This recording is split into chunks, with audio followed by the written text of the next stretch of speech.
금천고 2학년 친구들 반갑습니다. 오늘은 수학원 네 번째 시간입니다. 지난 시간까지 우리는 자연수 범위로 국한되었던 지수의 범위를 정수로 그리고 유리수까지 확장해보고 유리수의 범위를 갖는 유리수의 범위에서 사용할 수 있는 지수법칙 5가지를 확인해보고 적용해보는 연습을 했는데요. 이번 시간에는 보조교재 10조 개념 정리하기 개념 7번 지수의 범위를 실수 범위까지 확장하고 이것을 지수법칙을 적용하는 내용에 대해서 해보도록 하겠습니다. 자, 그럼 보조교재 10조 네모 5번 지수의 확장 내용에 대해서 같이 보도록 할게요. 자, 지수의 확장 실수 범위까지 지수를 사용할 수 있게 확장할 건데 우리 앞에서 지수의 범위를 유리수까지 확장할 때도 밑에 해당하는 숫자가 반드시 양의 실수여야만 적용이 가능하다 했죠. 그 이유는 무엇이었냐면 지수가 만약 예를 들어 마이너스 1의 세제곱 같이 지수가 정수일 경우에는 이 마이너스라는 부호의 결과, 계산의 결과의 부호를 결정할 수가 있지만 여러분들 마이너스 2에 2분의 5제곱을 하면 이 숫자는 부호가 몇이 되는지 결정할 수 있을까요? 부호를 결정할 수 없죠. 음수를 밑으로 하게 되는 경우엔 분수꼴에 정수가 아닌 유리수에 가지는 지수일 때는 부호를 결정할 수 없게 되기 때문에 우리 이런 일을 방지하고자 밑에 해당하는 숫자의 범위를 양의 실수로 제한하고 정의를 하도록 하겠습니다. 자, 그렇게 밑에 해당하는 숫자인 A와 B가 모두 양의 실수이고 그리고 지수로 사용할 숫자인 X와 Y가 모두 실수일 때 이 지수의 범위에서는 다음과 같은 5가지 지수 법칙이 성립하죠. 첫 번째로는 어떤 지수 법칙이 성립합니까? A의 X제곱 곱하기 A의 Y제곱처럼 밑이 동일한 두 거듭 제곱의 곱은 지수끼리 어떻게 한다? 더하죠. 그래서 X 플러스 Y제곱. 두 번째 지수 법칙은 A의 X제곱 나누기 A의 Y제곱처럼 밑이 동일한 두 거듭 제곱의 나눗셈은 지수끼리 빼죠. 그래서 X 마이너스 Y제곱. 세 번째로 A의 X제곱을 통째로 Y제곱하게 되면 지수끼리 곱해서 A의 X 곱하기 Y제곱. 네 번째로 A하고 B라는 두 밑의 곱을 통째로 X제곱하게 되면 이 지수가 안에 분배가 되어서 A의 X제곱 곱하기 B의 X제곱으로. 마지막으로 B분의 A를 통째로 X제곱하게 되면 역시 이 지수가 분배되어서 B의 X제곱분의 A의 X제곱으로 이렇게 나타낼 수 있다는 지수 법칙이 실수의 범위에서도 성립하게 되는 겁니다. 자, 그러면 이것을 활용해서 식을 간단히 하거나 계산하는 과정을 선생님과 함께 예제 7번에서 2가지만 해보도록 할게요. 자, 다음 식을 간단히 하시고 해서 여기 동그라미 1번 보시면 5의 루트 18제곱 곱하기 5의 루트 50제곱을 간단하게 해주라는 건데 그렇다는 건 이건 밑이 동일한 두 거듭제곱의 곱이고 지수가 실수니까 우리는 이 지수 법칙을 적용할 수 있어서 5에 루트 18 더하기 루트 50제곱이다 라고 간단하게 할 수 있죠. 그런데 우리가 가능한 최대한 간단하게 해주자면 이 루트 18은 3루트 2로 루트 50은 5루트 2로 나올 수 있기 때문에 이것을 간단히 해주면 최종적으로 5에 8루트 2제곱이다. 즉 이렇게 지수에 무리수도 적용될 수 있다라는 걸 확인할 수 있겠습니다. 바로 이번에 다음 식을 간단히 하시오 해서 한 번 더 연습을 해볼까요? 7의 루트 12제곱 곱하기 7의 루트 27제곱의 곱처럼 밑이 7로 동일한 이 두 거듭제곱의 결과는 지수끼리 이렇게 더할 수 있죠. 그 다음 루트 12는 2루트 3 루트 27은 3루트 3이므로 이것을 최대한 간단하게 해주면 7의 5루트 3제곱과 같다라고 이렇게 표현할 수 있겠습니다. 이와 같이 지수의 범위에 실수가 들어가도 이 5가지 지수 법칙을 동일하게 적용할 수 있다라는 내용이 이 내용이 되겠습니다. 자, 그럼 이렇게 지수의 범위를 최종적으로 실수 범위까지 확장시켰는데요. 이것들을 이용해서 그리고 지수 법칙을 활용해서 나올 수 있는 기본 유형 몇 가지를 11쪽에서 같이 풀어보도록 하겠습니다. 친구들 준비되면 11쪽으로 넘어가 주십시오. 예, 이번엔 보조교재 11쪽에서 기본 유형 몇 가지 연습해 보도록 할게요. 자, 선생님과 첫 번째로 해볼 연습은 1번 A가 A에 2의 x제곱이 2일 때 단 여기서 이 지수 2x는 실수일 수 있기 때문에 밑에 해당하는 A의 범위를 양수로 제한하겠습니다. 이렇게 A의 2x제곱이 2일 때 이것을 활용해서 괄호 2번 A의 x제곱 마이너스 A의 마이너스 x제곱 분의 A의 x제곱 플러스 A의 마이너스 x제곱의 값을 정하는 문제를 같이 해보도록 할게요. 자, 우리가 문제를 풀 수 있도록 지금 주어진 단서는 A의 2x제곱이 2라는 단서이므로 내가 정답을 구해야 될 이 식에 이 형태가 나오도록 변형을 취해야 되겠죠. 그럼 어떻게 하면 저 A의 2x제곱이라는 항이 이 식에 나오게 할 수 있을까를 고민하시면서 문제 해결 방법을 생각하시면 됩니다. 내가 만들어야 될 건 A의 2x제곱인데 여기에 A의 x제곱밖에 없네요. 그럼 여기에 뭐가 추가되면 좋겠어요? 그렇죠. A의 x제곱이 한 번만 더 곱해진다면 지수 법칙에 의해서 A의 2x제곱이라는 항을 만들 수 있겠죠. 그러므로 분모에 필요한 것은 A의 x제곱입니다. 그런데 우리 이 식이 변형되어서는 안 되니까 분모에 A의 x제곱을 곱했다면 똑같이 분자에도 A의 x제곱을 곱해줘야만 이 최종 결과는 처음의 결과와 변하지 않고 동일할 수 있겠죠. 그래서 분모든 분자든 둘 중에 한 군데를 살피어서 내가 단서로 써먹을 수 있는 형태를 만드는 데 필요한 이 항을 선택을 해서 동일하게 곱해주면 되겠습니다. 자, 그럼 이렇게 A의 x제곱을 분모와 분자에 똑같이 곱해서 이렇게 분배를 해주면요. 분모부터 써볼게요. 분모는 A의 x제곱 곱하기 A의 x제곱이 되므로 A의 2x제곱이 되겠죠. 그 다음 빼기 A의 마이너스 x제곱 곱하기 A의 x제곱이 되니 지수 법칙으로는 A의 마이너스 x 플러스 x제곱이 되는 거예요. 그럼 이것은 더해서 몇이 되니까? 0이 되니까 즉 A의 0제곱이 1이 되겠네요. 자, 분자에도 똑같이 A의 x제곱을 분배해주면 지수 법칙에 의해서 A의 2x제곱 플러스 A의 마이너스 x 플러스 x제곱이 되는 거죠. 이건 선생님이 x 플러스 x가 된 걸 바로 생략해서 2x로 썼습니다. 그러므로 이 결과는 A의 2x제곱 마이너스 1분의 A의 2x제곱 플러스 1로 정리할 수 있겠고, 이 A의 2x제곱이란 항이 문제에 2라고 처음에 나와 있었으니 2를 대입해주면 2 빼기 1, 1분의 2 더하기 1, 3 해서 정답은 3이 된다. 이렇게 구할 수 있겠습니다.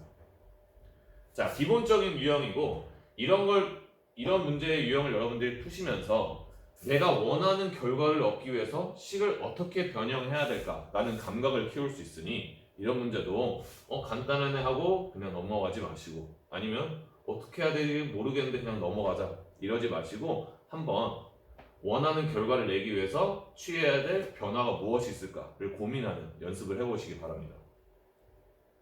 자, 이번에는 두 번째로 선생님과 같이 연습해 볼 문제는 2번에 괄호 1번 해보도록 할게요.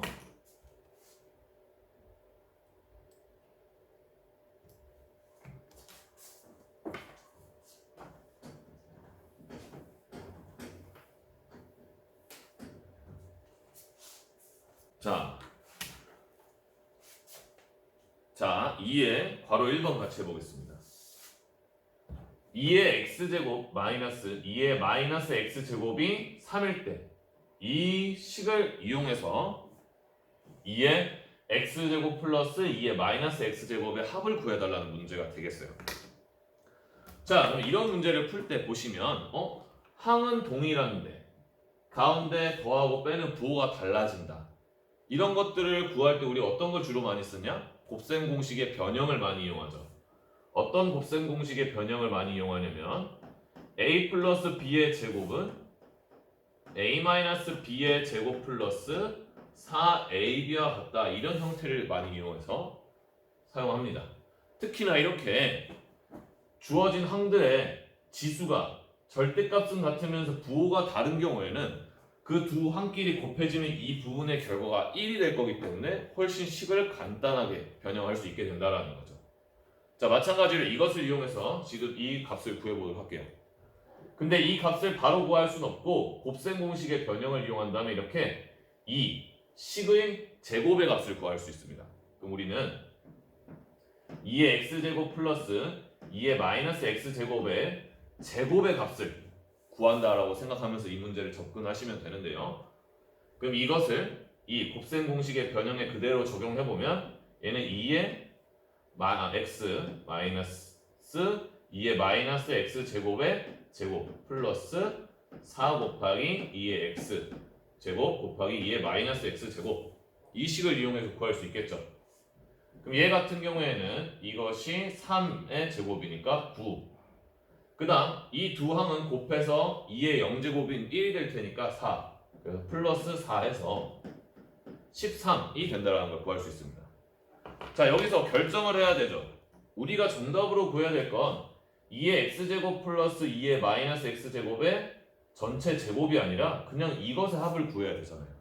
그러면 자, 제곱해서 13이 된다 했으니 이 값은 플러스 루트 13 또는 마이너스 루트 13이 될 텐데 우리 생각해 보시면 2의 거듭 제곱을 해서는 양수가 나올 수밖에 없으니 양수와 양수의 합인 이 결과도 양수가 나와야만 합니다. 그래서 이 정답은 플러스 루트 13이 나올 수밖에 없겠다라고 결정할 수 있겠죠. 자, 밑에 있는 괄호 2번은요. 이것을 또 곱셈 공식으로 응용해서 정답을 구해보시면 되겠습니다. 자, 계산 과정이 좀 길거나 곱셈 공식을 다양하고 많이 활용해야 되는 문제가 어려움이 있긴 하지만 여기서 여러분들이 이런 연습을 통해서 식을 빠르고 정확하고 자유자재로 다룰 수 있는 연습을 한다면 우리가 앞으로 배울 내용에 있어서도 훨씬 많은 도움이 될 거예요. 자, 이번엔 선생님과 함께 4번에 괄호 1번 같이 한번 연습해 보도록 하겠습니다. 그 전에 오타가 하나 있는데요. 여기 3번 문제에서 선생님이 실수로 이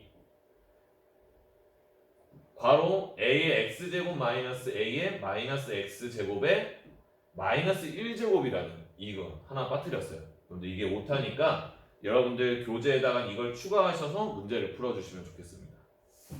자, 그럼 선생님과 함께 4의 괄호 1번으로 넘어가 볼게요.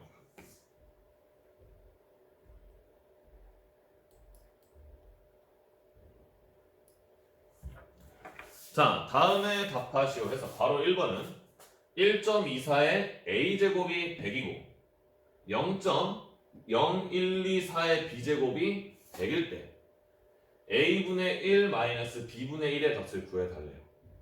자, 우리가 정답을 구하려면 어쨌든 a분의 1과 b분의 1이라는 녀석의 형태를 찾아내서 이것을 빼야만 정답을 구할 수 있겠어요. 그런데 주어진 단서를 보시면 a분의 1이란 또는 b분의 1이라는 형태가 나와 있지 않고 그냥 숫자 a제곱 b제곱만 돼 있죠. 그럼 어떻게 하면 얘를 이런 식으로 바꿀 수가 있을까요?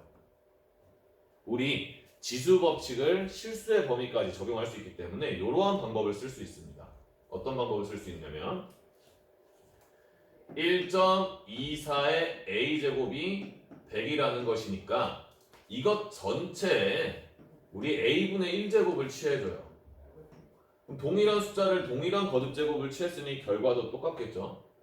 자, 그러면 여기는 지수 법칙을 실수의 범위에서 적용해 봤을 때 지수끼리 곱하면 그냥 어떤 결과가 나오게 되느냐 1.24가 100의 a분의 1제곱과 동일하다라는 걸 얻을 수 있습니다. 이런 식으로 그냥 a만 있던 이 지수를 우리가 문제 푸는데 필요한 a분의 1을 지수로 바꿀 수 있는 거예요. 이것도 동일한 방법을 쓰면 되겠죠. 자, 0.0124의 b제곱이 100이라고 했으니 내가 여기서 b분의 1이라는 걸 얻기 위하면 양쪽에 동일하게 b분의 1제곱을 취해주면 실수 범위에서 지수 법칙을 적용하여 0.0124가 100의 b분의 1제곱과 같다라는 걸 구할 수 있습니다. 자, 이제 이렇게 a분의 1과 b분의 1이 나오게 만들었는데 내가 구해야 될 건 a분의 1에서 b분의 1을 뺀 결과를 구해야 돼요. 자, 어떻게 하면 이 두 식을 내가 잘 변형을 취해서 a분의 1 마이너스 b분의 1을 만들 수 있을까요? 그렇죠. 지수 법칙에서 밑이 동일한 두 거듭 제곱의 먼 셈이 나눗셈을 하게 되면 지수끼리 빼게 된다는 걸 이용해서 우리는 이 식과 이 식을 서로 나눠주면 되겠습니다. 근데 연산 순서가 이게 맞으려면 어떻게 하면 되겠어요? 100의 a분의 1제곱 나누기 100의 b분의 1제곱을 해주면 되겠죠. 즉 이것은 100의 a분의 1제곱이 1.24고 그 다음 100의 b분의 1제곱이 0.0124가 되기 때문에 자 이걸 계산해보면 좌변은 100의 a분의 1 마이너스 b분의 1제곱이 되겠고 1.24에서 0.0124를 나누게 되면 소수점이 두 칸 차이 나게 되므로 결과는 100이 나오겠네요. 바로 하기 어려운 친구들은 분수꼴을 취하시면 되겠어요. 0.0124분의 1.24니까 위아래로 만을 곱해준 다음에 124를 약분시켜버리면 되겠네요. 그렇게 되면 100이 된다는 걸 구할 수 있습니다. 자, 그냥 100이라는 건 100의 1제곱을 의미하니 이 양변이 동일하려면 내가 구해야 될 이 a분의 1 빼기 b분의 1이 1이면 되겠네요. 그래서 정답은 1이다 이렇게 구할 수 있게 되겠습니다. 자, 기초 유형의 문제지만 우리는 여기서 식을 다루고 식을 변형하는 방법에 대해서 테크닉에 대해서 연습을 하게 되는 문제니까 한 문제도 그냥 넘어가지 말고 꼭 스스로 푸는 연습을 해보시면 좋겠어요. 자, 괄호 2번 그리고 밑에 있는 5번과 6번도 동일한 방법을 이용해서 풀어볼 수 있을 겁니다. 나머지 문제는 과제로 꼭 직접 풀어보시고요. 밑에 정답을 확인하시고 나중에 선생님이 교재 검사를 통해서 여러분들 과제를 성실하게 수행하고 있는지 확인하도록 하겠습니다. 자, 이렇게 해서 우리는 지수의 형태로 수를 표현하는 모든 내용에 대해서 배워봤고요. 이번엔 수를 표현하는 다른 형태인 로그에 대해서 배워볼 건데요. 같이 부교재 12쪽으로 넘어와서 로그가 왜 발명되었고 어떻게 활용할 수 있는지에 대해서 먼저 알아보도록 할게요. 자, 부교재 12쪽으로 모두 같이 넘어가도록 하겠습니다. 자, 보조교재 12쪽에서 우리 개념 해보기 로그가 어떻게 발명되었는지 한번 체험을 해보도록 할게요. 자, 여러분들 흔히 이제 로그를 미리 공부해본 친구나 아니면 로그에 대해서 들어본 적 있는 친구들은 로그가 왜 발명됐다고 알고 있죠? 가장 흔하게 알고 있는 이유가 로그는 큰 수의 계산을 위해서 발명되었다라고 하고 있죠. 큰 수를 계산하는데 왜 로그라는 개념이 도입됐을까에 대해서 선생님 먼저 설명을 해드리자면 우리 여러분들 1억이라는 숫자는 이렇게 공이 8개나 붙는 큰 숫자예요. 자, 이렇게만 놔두면 굉장히 큰 수가 되는데 얘를 간단하게 표현할 수 있어요. 지수를 이용하자면 얘는 10의 8제곱으로 표현할 수 있죠. 또는 0.000000 8 이렇게 해주면 1, 2, 3, 4, 5, 6, 7, 8 얘는 10의 마이너스 9제곱이다 이렇게 표현할 수도 있어요. 굉장히 큰 수와 굉장히 작은 수인데 이 숫자를 이렇게 길게 표현하는 것보다 간단하게 표현할 수 있는 방법이 이렇게 지수의 형태를 이용한다는 거죠. 그런데 우리가 당연히 이 숫자를 연산 또 계산을 하려면 이 숫자를 계산하게 될 거 아니에요. 근데 이러한 형태의 숫자들은 대체로 어떻습니까? 매우 크거나 아니면 작습니다. 이런 매우 크거나 작은 숫자를 계산에 그대로 적용하게 되면 굉장히 계산이 복잡하고 불편해지겠죠. 그런데 상대적으로 여기 있는 지수를 보세요. 숫자 1억을 나타내는 지수는 고작 8이라는 작은 수에 되지 않아요. 0.000000001 이라는 엄청 작은 숫자를 표현하는데도 지수는 겨우 마이너스 9밖에 되지 않아요. 예, 원래 숫자가 매우 크거나 작은데 비하여 지수 형태로 수를 표현했을 때 이 지수는 상대적으로 작은 숫자가 된다라는 겁니다. 상대적으로 간단한 숫자가 되는 거죠.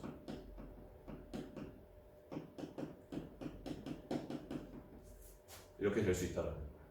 그래서 내가 계산으로 삼고자 하는 대상, 즉 주체를 예로 삼기보다 이 작은 숫자로 계산의 주체를 삼게 되면 계산이 훨씬 간단해질 수 있게 되겠다 해서 얘네들을 표현해서 연산에 활용할 수 없을까?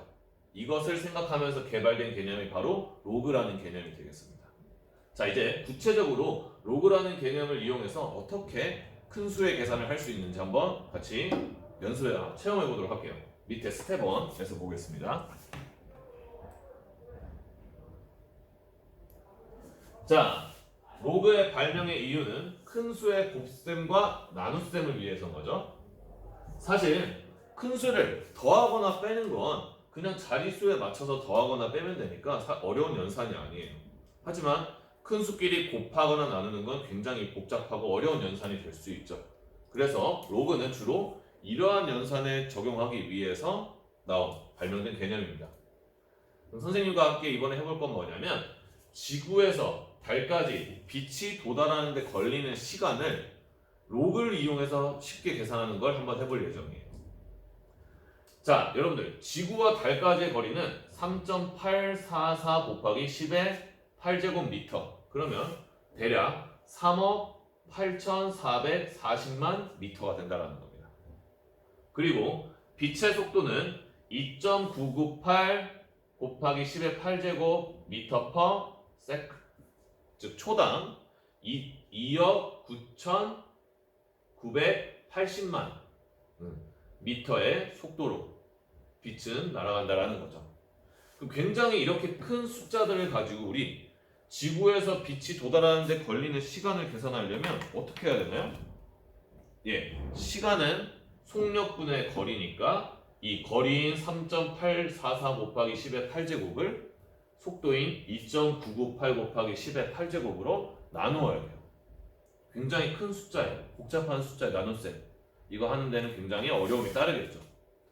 자, 그래서 이것을 우리가 쉽게 나타내려면 아까 봤던 것처럼 계산의 대상을 이러한 숫자가 아니라 뭐로 바꾸자? 지수로 바꾸자라는 겁니다. 자, 그 지수를 이용해서 계산의 대상을 바꾸는 걸 바로 로그를 이용해서 숫자를 표현한다라고 해요. 즉, 지구에서 달까지 사이의 거리와 빛의 속도인 이 큰 값을 우리 로그로 표현하게 되면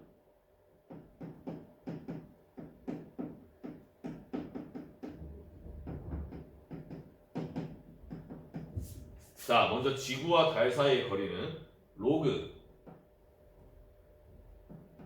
밑이 10이고 3.844 곱하기 10의 8제곱으로서 얘를 로그라는 수단을 이용해서 저 숫자를 다르게 표현하면 얘는 8.5843의 값으로 나타낼 수 있습니다. 빛의 속도인 2.998 곱하기 10의 8제곱 미터 퍼 세크의 경우도 로그를 이용해서 표현하게 되면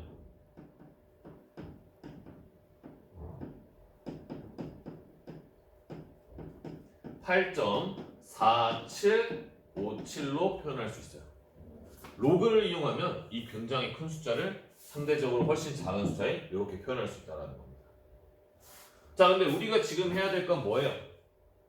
빛이 지구에서 달까지 도착하는 데 걸리는 시간을 구할 거기 때문에 우리는 이 수의 나눗셈을 해야 되죠. 수의 나눗셈을 해야 되는데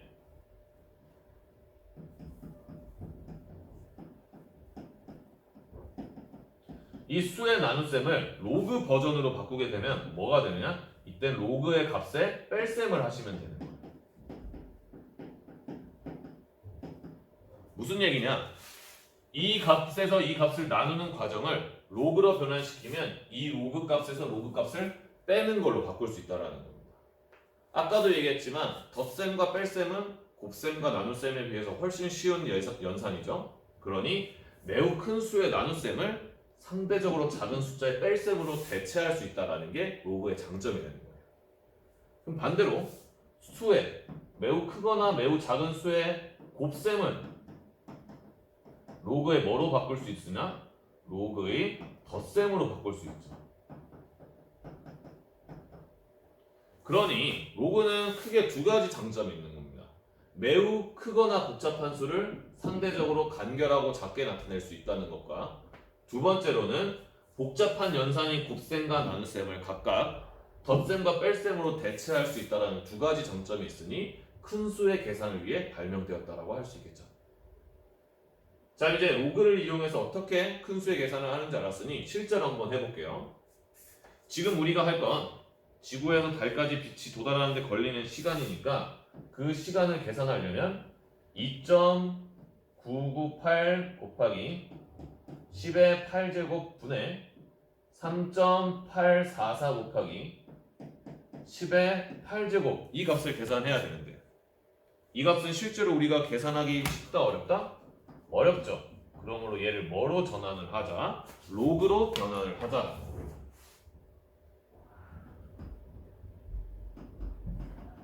로그로 변환하게 되면 각각의 숫자, 이 숫자를 아까 말했던 8.5843으로 변환할 수 있고 이 빛의 속도는 8.4757로 바꿀 수 있고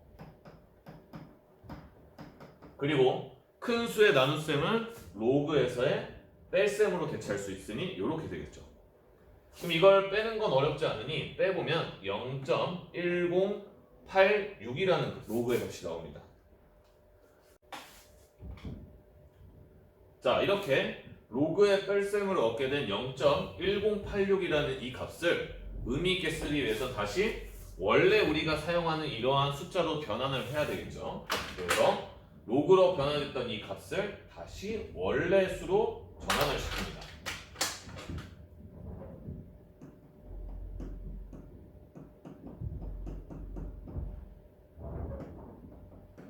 자, 0.1086이라는 저 10에 대한 로그의 숫자를 원래 숫자로 되돌리게 되면 몇이 되느냐? 1.28이라는 값이 나오게 돼요. 그러므로 이 결과를, 이 과정을 통해서 우린 지구에서 달까지 빛이 도달하는 데 걸리는 시간이 1.28초가 걸린다라는 걸 확인할 수 있는 거예요.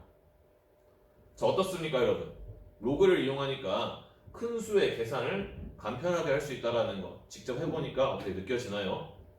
네, 맞습니다. 로그는 아까 설명드렸던 것처럼 두 가지 좋은 점이 있어요. 첫 번째로 굉장히 크거나 작은 수를 상대적으로 작고 간단한 수로 표현할 수 있다. 그 두 번째로는 원래 숫자의 어려운 연산인 곱셈과 나눗셈을 로그를 이용하면 상대적으로 쉬운 연산인 덧셈과 뺄셈으로 전환할 수 있다. 그러므로 우리는 큰 수를 계산하는데 이렇게 로그를 이용하게 되면 훨씬 간결하고 쉽게 그 계산의 결과를 구할 수 있다는 게 로그의 발명의 배경이 되겠습니다. 자, 선생님은 로그를 잘 알고 있기 때문에 이러한 과정이 잘 되었지만 로그라는 표현을 처음 배우는, 처음 접하는 친구들한테는 굉장히 낯설고 생소할 수 있어요. 그렇기 때문에 이 수로 주어진 것을 로그로 또는 로그로 주어진 것을 수로 전환하는 연습이 상당히 많이 이루어져야만 여러분들이 이 로그를 잘 의미 있게 사용할 수 있게 됩니다. 그래서 선생님과 지금 이제 해볼 거는 밑에 있는 스텝 2에서 숫자가 주어진 걸 로그의 표현으로 바꾸거나 아니면 로그의 표현으로 주어진 걸 원래 숫자의 형태로 바꾸는 이 연습을 해보게 될 건데요. 지금 하는 과정 잘 따라오셔서 로그를 여러분들이 편안하고 자유자재로 사용할 수 있게 연습해 보십시오. 자, 밑에 스텝 2로 넘어갈게요. 자, 스텝 2에서는 우리 로그꼴을 사용해서 숫자를 나타내는 걸 배워볼 건데 그 전에 앞서서 어떠한 숫자가 주어져도 로그라는 표현을 사용할 수 있는 것인지, 즉 로그의 존재성에 대해서 한번 생각을 해볼게요. 자, 로그는 어떤 개념이라고 그랬어요? 예를 들면 우리 1억이라는 값은 매우 큰데 이걸 간단하게 표현할 수 있는 거듭제곱의 형태에서 우리의 관심의 대상을 원래 숫자가 아닌 이 상대적으로 작고 이런 숫자를 표현해 줄 수 있는 지수로 돌리자라는 거예요. 즉, 이 지수를 계산의 대상으로 삼고자 하는 개념이 바로 로그입니다. 그러므로 이 로그의 값이 지금처럼 딱 떨어지는 거듭 제곱일 때는 이렇게 우리가 몇인지 쉽게 얘기할 수 있어요. 그런데 그렇지 않은 일반적인 숫자에 대해서도 존재하는지 살펴보려면 우리 여기 이 줄을 한번 같이 읽어보도록 할게요. 여러분들 2의 1제곱은 몇이죠? 그렇죠, 2죠. 2의 제곱은요? 4죠. 그러면 이 지수가 1보다는 크고 2보다 작은 몇인가 중에 2의 x제곱을 해서 3이 되게 하는 숫자가 분명히 아마 존재할 겁니다. 하지만 그 값을 우린 정확히 찾지 못할 거예요.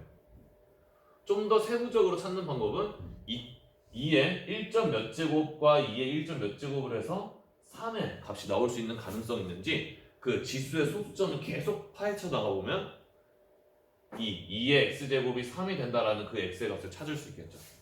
하지만 굳이 그렇게까지 정확한 값을 찾을 필요는 없고 우리는 존재한다라는 것 정도는 직관적으로 생각해 볼 수 있을 거예요. 자, 그러므로 2의 x제곱이 3을 만족시키는 이 x라는 값은 1과 2 사이에 어떤 수로 분명히 존재할 겁니다. 그렇지만 얘를 우리 정확히 몇이라고 얘기할 수 있다 없다? 없다. 그렇지만 얘를 표현해서 사용을 해야 되므로 이럴 때 주로 등장하는 게 뭐죠? 그렇죠, 기호죠. 그래서 이 x가 정확히 몇인지는 알 수 없다. 하지만 이것을 표현하기 위해서 우리는 이 로그라는 기호를 사용해서 나타낼 거다라는 게 로그꼴을 사용해서 숫자를 나타내는 이유가 되겠습니다. 자, 그럼 만약 여기 밑에 있는 세 가지 정보에서 보면은 로그가 존재할 수 없는 형태에 대해서 생각해 볼 수 있는데, 예를 들어서 1의 x제곱을 해서 2가 될 수 있나요? 1은 몇 제곱을 해도 몇이기 때문에 1이기 때문에 저런 결과를 만족하는 x는 존재할 수 없죠. 그러므로 이것은 없습니다. 즉 밑이 1인 거듭제곱꼴에서는 로그라는 표현을 쓸 수 없다는 얘기가 되겠어요. 두 번째로 마이너스 2의 x제곱을 했더니 3이 될 수 있습니까? 없죠. 마이너스 값을 양수가 되게 하려면 이 x는 짝수여야만 하지만 그런 짝수를 가지고 2를 거듭제곱해서 3을 만들 수는 없네요. 그래서 이렇게 밑에 거듭제곱의 밑이 음수인 경우에도 저런 걸 만족하는 x가 없을 수 있습니다. 그래서 이런 경우는 없죠. 우리는 어떠한 경우에도 이 x가 존재할 수 있는 상황을 만들어야 돼요. 얘처럼 있을 수도 있고 없을 수도 있는 그런 상황을 만들어서 안 됩니다. 마지막으로 3의 x제곱을 했는데 마이너스 4가 될 수 있나요? 양수를 거듭제곱하면 당연히 그 결과도 양수가 나올 수밖에 없죠. 그러므로 저런 형태를 만족하는 지수 x도 존재할 수 없어요. 그리고 여러분들 이제 a의 x제곱은 n이다. 이러한 형태를 만족하는 x가 항상 존재할 수 있으려면 이 밑에 해당하는 a와 이 거듭제곱의 결과인 n이 이런 조건을 만족해야 된다는 걸 짐작할 수 있을 겁니다. 일단 a는 두 번째 이 항목에 의해서 음수여서는 안 돼요. 그래서 a는 0보다 커야 되고요. 첫 번째 이 항목에서 봤던 것처럼 밑이 1이 돼서도 안 됩니다. 그래서 밑인 a는 0보다 크고 1이 아닌 양의 실수여야 되고요. 자, 여기에서 봤던 것처럼 양수의 거듭제곱의 결과가 음수가 나올 수 없으므로 이 n이라는 녀석의 값도 0보다 커야 돼요. 그래서 이 형태를 만족하고 이 조건을 만족할 때 이 식을 만족하는 x는 항상 존재할 수 있게 되는 겁니다. 그래서 내가 이 x를 로그를 이용해서 표현하기 위해서 반드시 밑과 이 거듭제곱의 결과인 이 n의 값이 이런 조건을 만족할 때만 로그라는 표현을 사용할 수 있다는 걸 여기서 꼭 기억하셔야 되겠습니다. 로그라는 표현을 사용할 수 있기 위한 전제 조건이 바로 이 조건이 되겠어요. 자, 그럼 이제 이 표현을 어떻게 하면 로그를 이용해서 이 지수 x가 계산의 주체가 될 수 있는지 바꿔보는 연습을 하도록 하겠습니다.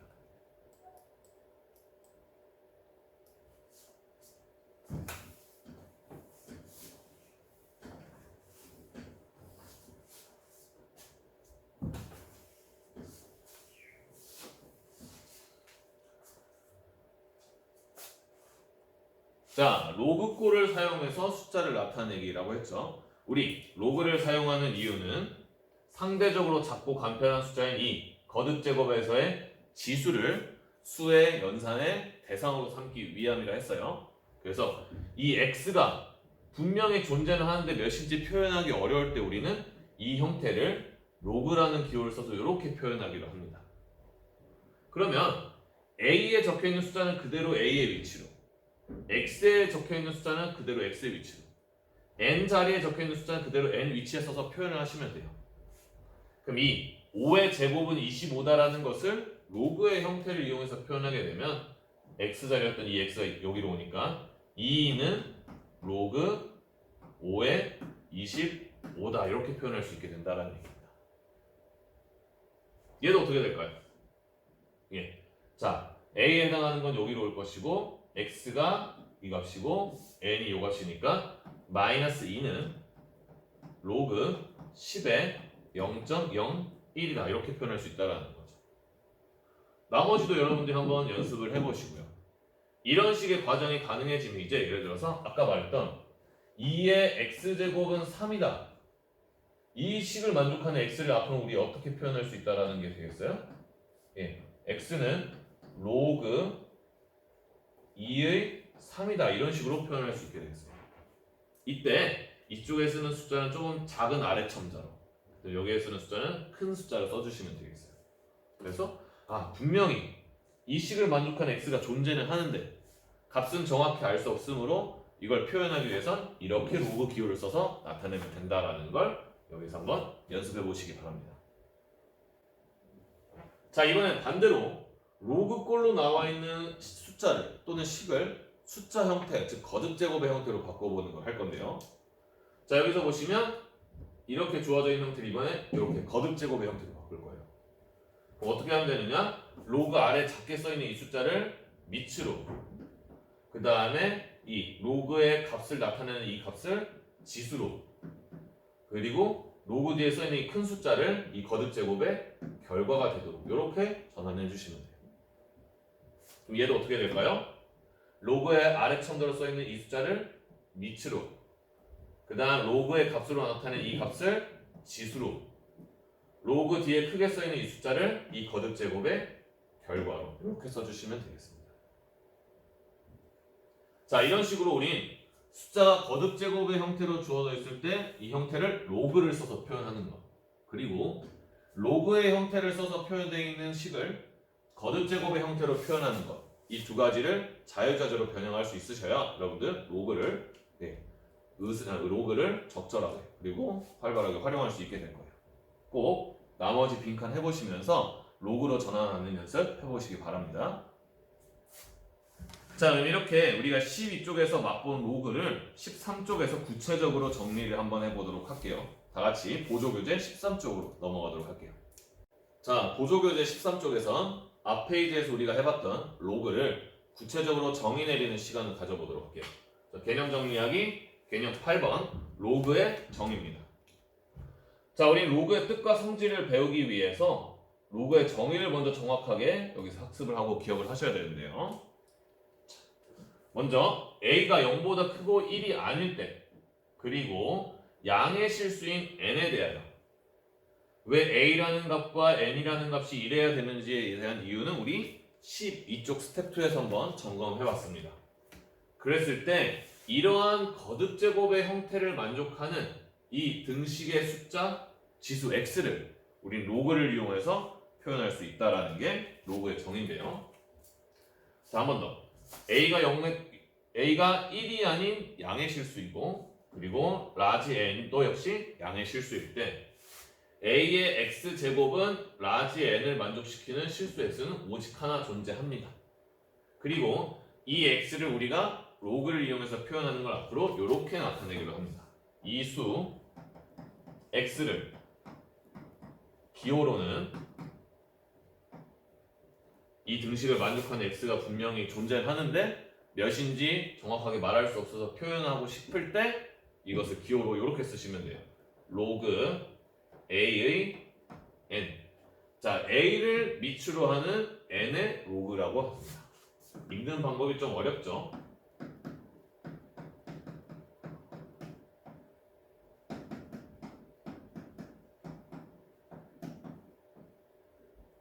그래서 이 기호를 원래 읽으려면 a를 미치로 하는 n의 로그 이렇게 말해야 되는데 앞으로는 이게 너무 읽기 불편하니까 선생님은 로그 a의 n 이런 식으로 읽도록 할게요. 하지만 정식적으로 읽는 방법은 이렇게 읽는 겁니다. 이때 이 아래쪽에 써 있는 이 작은 미첨자 숫자를 우리 미치라고 하고요. 여기 크게 적혀 있는 이 숫자를 진수라고 합니다. 그럼 아까 얘기했던 이것은 로그가 존재하기 위한 밑과 진수의 조건이 된다라는 거죠. 그래서 로그의 밑인 a는 다시 한 번 더 강조하자면 1이 아닌 양의 실수여야 되고 진수는 양의 실수가 되어야 된다. 굉장히 중요하고 이것을 잘 숙지하지 못했을 때 문제 해결의 실마리를 놓치거나 최종 결과에서 정답을 구하는데 틀리는 경우가 매우 많습니다. 굉장히 중요한 거예요. 이 조건을 만족해야만 이 값이 오직 하나로 결정될 수가 있습니다. 자, 그럼 개념 적용하기를 통해서 로그를 이용해 숫자를 나타내는 법 한번 읽어보시면 이제 이렇게 거듭 제곱의 형태로 나타나는 것을 로그의 형태로 바꾸는 방법이 그림으로 표현이 되어 있고요. 우리가 이제 이것에 익숙해졌으면 이제 로그로 주어진 식을 또는 값을 몇인지 계산하는 방법은 동그라미 2번에 설명되어 있는데 이거 같이 한번 보도록 할게요.